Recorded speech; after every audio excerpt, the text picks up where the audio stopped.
Ghost Recon Wildlands is a squad-based Tom Clancy game that plays by the numbers. It stays true to the series' Rainbow Six-inspired roots, emulating the cold and calculated nature of organized infiltration and coordinated stealth kills. Unfortunately, the adherence to this specific kind of gameplay gets lost and diluted in Wildlands' vast expanse of Bolivia.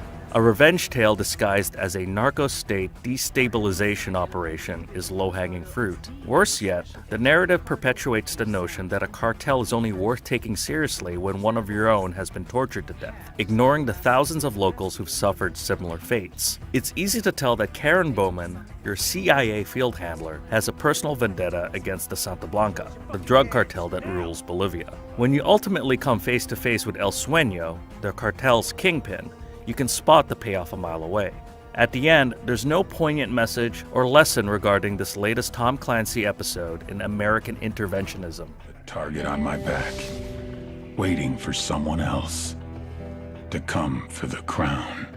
The pursuit of a single lead that Karen provides conveniently results in a series of other clues, and each one of those tip-offs blossoms into others. Enough successful missions eventually results in confrontations with underbosses and lieutenants who are less than 6 degrees away from El Sueño. Some of your intel will reveal locations of weapons to add to your collection, though amassing a stockpile of firearms is purely optional. Compared to the multitude of games where the acquisition of guns is a major selling point, Wildlands' selection is serviceable. The problem is that you can easily complete the game with your initial loadout. For the fans who've been hooked on Ghost Recon for the advancing technologies, the lack of gadgetry in Wildlands will prove disappointing. The novel appeal of drones has long since expired. While you can upgrade it with a handful of offensive and diversionary capabilities, its default function as a target marking device is all you need. While the drone marks your targets, it's your squad's responsibility to pull off the kills. The need for coordination underscores the team-based appeal of Wildlands, which can be experienced with AI-controlled teammates or,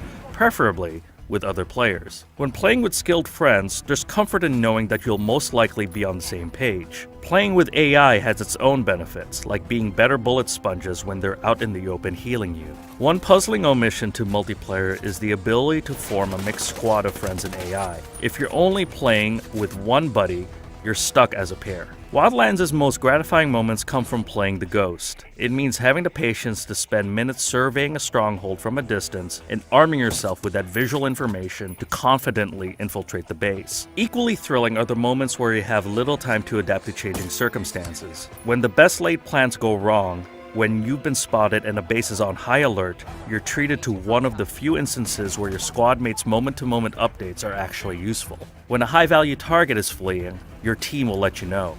At the outset, it appears that Wildlands' strength is in its diverse mission types.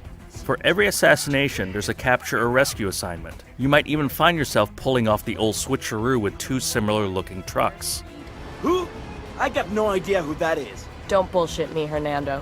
You either tell me where I can find Reed, or I make sure El Sueño knows all about your little human trafficking ring. It's never a dull moment, at least for the first 20 or so hours. By the time you've experienced these kinds of objectives a handful of times, boredom sets in. The mix of dense vegetation and barren mountains of Bolivia echo the environments of Metal Gear Solid 5: The Phantom Pain, just less accommodating. Navigating your way down a rocky cliff on foot is as unpredictable as climbing one. Instead, you're left using vehicles as your most reliable means of traversal. Yet for a map that should be more off-road friendly, this interpretation of Bolivia often encourages you to keep to the beaten path, lest you wipe out after a sick cliff jump on a motorcycle. As only the second open-world game in the Clancyverse, Ghost Recon Wildlands is a middlingly safe tactical shooter with a slightly wasted opportunity given the ambitious scope of its seemingly boundless map. While its main strength is its mission diversity, it doesn't take long to lose the motivation after reaching El Sueño's doorstep. Even with a foursome of highly trained friends, Wildlands eventually reveals its diminishing returns. The feeling of positive immediacy and dopamine hits begins to wane sooner than you expected from a game with such a large and diverse world.